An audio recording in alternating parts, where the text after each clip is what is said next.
devenant sage.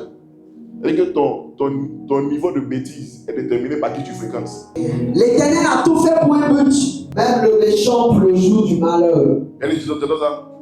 Il dit quoi? L'Éternel a tout fait pour un but, même le méchant pour le jour du malheur.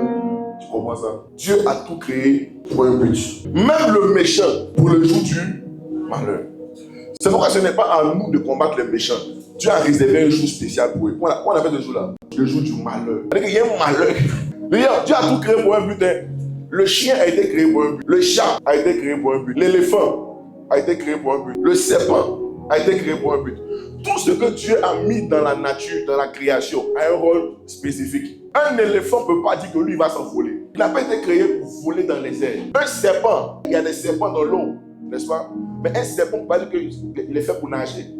Ou bien il est fait pour s'envoler. Il a été créé pour un but bien précis. Maintenant, il est important que tu trouves le but pour lequel Dieu t'a créé. Dis voisin, Dieu t'a créé pour quel but? Si Dieu dit que Dieu a tout créé pour un but, toi là, quel est le but pour lequel Dieu t'a créé? C'est le jour où tu découvres le but pour lequel Dieu t'a créé. C'est ce jour-là que ta vie commence. Tu dois découvrir, c'est important. Parce que si tu ne découvres pas le but de ton existence, tu vas perdre ton temps. Parce que tu vas te retrouver en train de faire des choses pour lesquelles tu n'as pas été créé. Tu vas te retrouver en train de faire des choses pour lesquelles tu n'as pas été programmé. Quel est le but pour lequel Dieu t'a créé? Je peux prêcher de janvier à décembre, du 1er au 31. Parce que j'ai été créé pour ça. Et ça ne me fait pas mal de faire ça. En fait, quand tu découvres ce pourquoi Dieu t'a créé, tu le fais avec passion.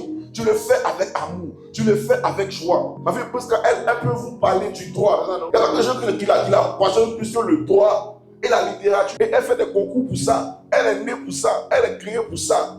Tout ce qu'elle fait, ça va avec ça. Mais toi, tu es créé pour quoi? Parce que même ton entourage, même tes amitiés, même tes fréquentations, tu les choisis par rapport à ce pourquoi Dieu t'a créé.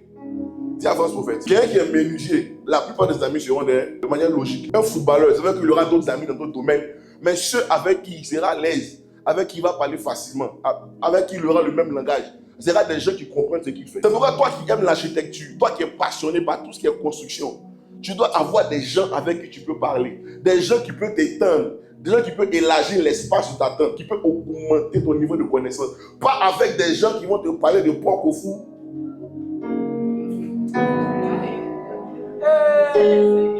Allez, tu as des amis comme ça. Le jour où tu prends ton salaire net, allô, ça comment? Tu as où ça? Alors, on va prendre 2 porcs là, deux porcs et 2 tuborgs. Mais tu dois avoir des pays. Tu dis, mon gars, tu veux être payé. Il faut suivre telle formation pour avoir telle certification. Ça va t'aider par rapport à où tu es en train de partir.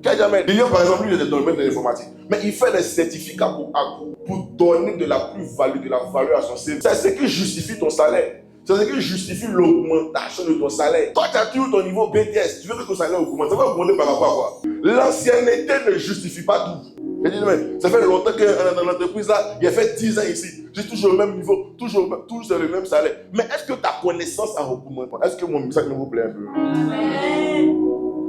Et en 2025, tu as appris quoi? Quand on fait un bilan de 2025, tu as appris quoi? Qu'est-ce que tu ne savais pas en début d'année que tu sais maintenant? Qu'est-ce que tu ne faisais pas que tu fais maintenant? Tu vas mettre ton bilan. Ton bilan sera négatif. Pourquoi? Parce que tu es resté au même niveau, à la même position. Marlène, on ne choisit pas ses amis parce qu'on veut les choisir. On choisit ses amis par rapport à où on va. Tu sais par rapport à où on va. La Bible dit, si tu fréquentes les sages, devenant sage. Et que ton niveau de bêtise est déterminé par qui tu fréquentes. Et ton niveau de sagesse est aussi déterminé par qui tu fréquentes et par qui tu écoutes. Ce que tu écoutes te bâtit. Ce que tu écoutes te forme. Ce que tu écoutes t'établit. Toi, tu écoutes quoi? Tu écoutes qui? Tu écoutes quoi? C'est que tu as une grande destinée, non? Mais par rapport à ta destinée, il y a des gens que tu dois écouter. Ce que tu fais, il y a des gens qui ont fait ça avant toi. Il y a des gens qui ont pratiqué la chose avant toi. Il y a des gens qui ont maîtrisé la chose avant toi. C'est avec ce genre de personnes que toi, tu dois marcher. Tu marches avec. Moi, je connais des filles qui n'avaient pas l'habitude de coucher avec des garçons. Mais quand elles ont commencé à fréquenter des filles qui le font, elles aussi, elles ont commencé à le faire. Parce qu'elles vont te rappeler que c'est pas que tu couches avec un garçon que tu as encore un techno. Oh. Un techno 40, un Infinix.